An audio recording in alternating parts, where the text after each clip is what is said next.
Welcome to 2 Minutes with ETP.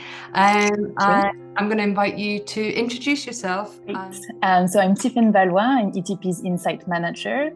And my role has, I would say, two main components. The first one is to ensure that as an organization, ETP is able to demonstrate its impact, whether it is through our programmatic work or through the influence that we have on the sector via our function as convener. And the second component of my role, I would say, is to ensure that within the organization, we are able to use accurate data consistently to make decisions, to learn, to improve, but also through our events when we convene stakeholders to make sure that the discussions are based on evidence.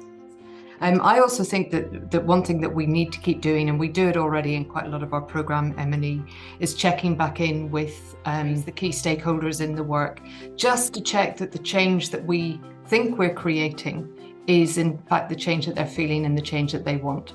But about this, actually, there are a couple of things that we're trying to embed, that kind of feeding back to the respondents, mainly to really check and validate the data. And another thing that we're trying to embed in some projects that we're designing at the moment is kind of project participants-led monitoring. So they would themselves design what they want to see.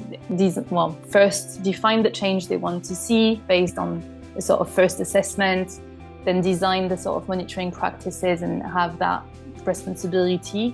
So the changes that they are monitoring, they can use that data as well to influence other stakeholders, discuss with specific actors in their area. So it's empowering people to use the data that we're producing on the project and use data for change rather than just for compliance.